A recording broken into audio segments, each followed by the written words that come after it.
Dalam video kali ini, kita akan membahas contoh pelanggaran etika bisnis. Dalam bisnis, kejujuran dan keadilan merupakan faktor-faktor yang sangat berpengaruh dalam keberhasilan suatu bisnis. Tidak hanya kejujuran dan keadilan, hak dan kewajiban konsumen maupun pelaku bisnis harus diutamakan agar tidak melanggar etika-etika dalam bisnis. Mari kita simak yuk pemaparannya.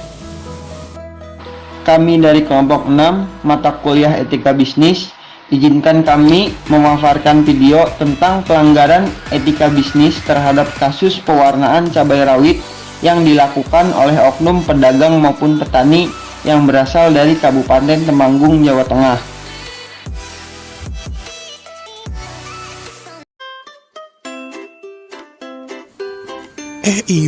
Ibu habis dari mana?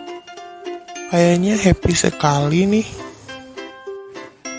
Adik, ibu habis dari pasar nih. Ibu habis belanja sayur, bawang, buah-buahan. Ibu juga beli cabai rawit di pasar. Cabai rawit lagi mahal-mahalnya ya. Wah, ibu habis beli cabai rawit di pasar. Tadi aku habis nonton berita bu di TV.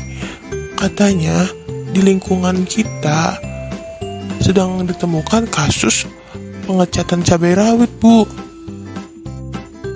Wah, yang betul dik. Mana ibu habis beli cabai rawit lagi. Ada-ada aja orang zaman sekarang masa cabai rawit dicat. Lalu bagaimana itu beritanya? Coba ceritakan kepada ibu. Iya bu, tadi aku habis nonton Liputan 9. Jadi begini bu beritanya. Harga cabai di sejumlah pasar melonjak dan akibatnya ada pihak yang memanfaatkan kesempatan untuk mendulang keuntungan besar. Seperti yang dilakukan beberapa oknum curang dengan memberi warna cat pada cabai yang masih muda sehingga terkesan matang di pohon.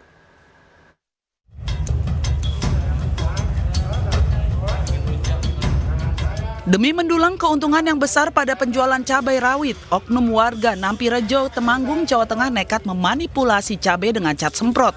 Cabai hasil manipulasi ini kemudian dijual ke pengepul dan dijual ke Banyumas dan Pasar Wage. Beginilah cara pelaku pewarna cat. BN usia 35 tahun mewarnai cabai hijau dengan cat semprot. Cabai diletakkan di tanah dan disemprot cat berwarna orange. Pelaku mewarnai cabai hasil panen sendiri di mana cabai hijau yang biasa dijual seharga Rp20.000 disulap jadi cabai merah sehingga laku Rp45.000 per kilogram. Sejauh ini pelaku baru berhasil memanipulasi 5 kg cabai dan berhasil menjualnya. Nah, begitu bu beritanya. Lah, ibu kaget kan? Ya udah, mending sekarang kita cek dulu yuk cabai yang baru ibu beli. Iya adik, ibu kaget. Jangan-jangan cabai yang baru ibu beli? Ya ampun. Nah, teman-teman harus lebih hati-hati lagi ya, dan lebih teliti lagi dalam membeli sesuatu ya. Dalam kasus ini, penyelesaian yang dilakukan oleh pemerintah yaitu penyelesaian yang harus dilakukan adalah sesuai dengan pasal 136 Undang-Undang Nomor 18 Tahun 2012 tentang pangan dengan ancaman pidana kurungan penjara 5 tahun atau pasal 204 KUHP dengan ancaman hukuman 15 tahun penjara atau pasal 383 angka 2 KUHP dengan ancaman hukuman 1 tahun 4 bulan.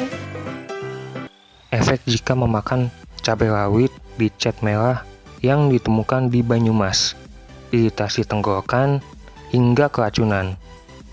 Gejala keracunan secara umum antara lain mual, muntah, diare, nyeri, ataupun kram perut. Demikian pemaparan video dari kelompok kami tentang pelanggaran etika bisnis yang dilakukan. Saran yang dapat kami berikan yaitu, bagi pemilik UMKM, selalu memperhatikan prinsip kejujuran dan prinsip tidak berniat jahat dalam menjalankan usahanya. Para UMKM seharusnya tidak mengesampingkan keselamatan konsumen dengan keuntungan pribadi. Bagi konsumen, diharapkan teliti sebelum membeli dengan memperhatikan mutu produk yang memenuhi aspek keamanan, kesehatan, dan keselamatan.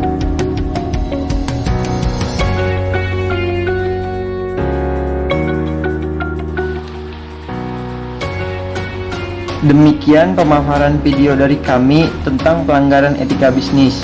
Tidak sedikit pedagang-pedagang yang melakukan kecurangan saat bertransaksi. Kita sebagai konsumen harus lebih memperhatikan produk yang akan dibeli sebelum kita mengkonsumsinya. Terima kasih, kurang lebihnya mohon maaf. Wabillahi taufiq wal hidayah. Wassalamualaikum warahmatullahi wabarakatuh.